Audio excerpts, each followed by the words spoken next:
दोस्तों, लखनऊ के एक उच्च वर्गीय बुढ़े पिता ने अपने पुत्रों के नाम एक चिट्ठी लिखकर खुद को गोली मार ली। आखिर ऐसा क्यों हुआ, जानने की कोशिश करते हैं इस वीडियो में, तो वीडियो लास्ट तक जरूर देखना। चलिए शुरू करते हैं और जानने की कोशिश करते हैं कि चिट्ठी क्यों लिखी और क्या लिखा था चिट्ठी में। या जानने से पहले संक्षेप में उस चिट्ठी के बारे में जान लेते हैं।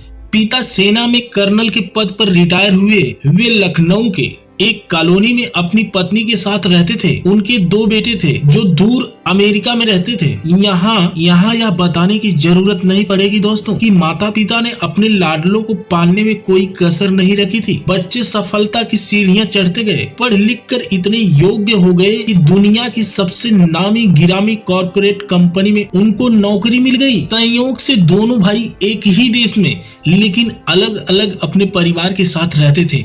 एक दिन अचानक पिता ने रोते हुए अपने बेटे को खबर दी, बेटा तुम्हारी माँ इस दुनिया में नहीं रही। पिता अपनी पत्नी की मिट्टी के साथ बेटे के आने का इंतजार करते रहे। एक दिन बाद छोटा बेटा आया जिसका घर का नाम चिंटू था। पिता ने पूछा, चिंटू मुन्ना क्यों नहीं आया? मुन्ना यानी बड़ा बेटा। पिता ने कहा कि उसे फोन मिला, पहली उड़ान से आने को बोलो। धर्मानुसार बड़े बेटे का आना सोच वृद्ध फौजी ने जिद से ही पकड़ ली थी।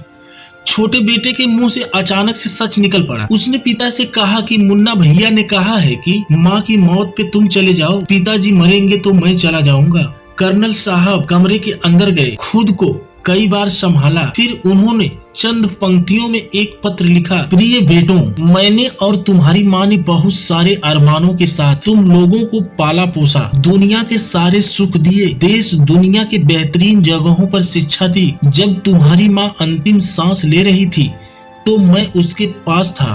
वह मरते समय तुम दोनों का चेहरा एक बार देखना चाहती थी और तुम दोनों को बाहों में भरकर चूमना चाहती थी।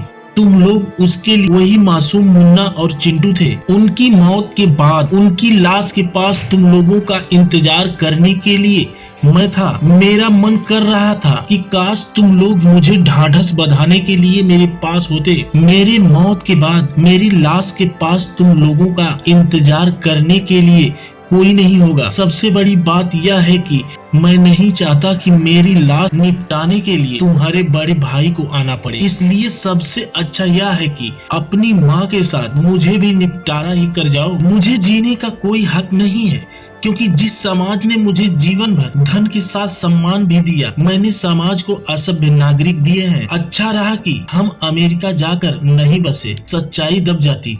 मेरी अंतिम इच्छा है कि मैं मेडल तथा फोटो बटालियन को लौटा दूं तथा घर पर जो पैसे हैं वो नौकरों में बांटा जाए। जमा पूंजी आदि वृद्धा सेवा केंद्र में तथा आदि सैनिक कल्याण में दी जाए। तुम्हारा पिता। दोस्तों, कमरे से आवाज आती है, ठाएं। कर्नल साहब खुद को गोली मार ली। यह क्यों हुआ, किस कारण हुआ, कोई दोषी है या नहीं, मुझे इसके बारे में कुछ नहीं कहना। हाँ, यह काल्पनिक कहानी नहीं, पूरी तरह सत्य घटना है। तो दोस्तों, अगर वीडियो अच्छा लगा हो तो एक लाइक और चैनल को सब्सक्राइब जरूर कर दीजिए।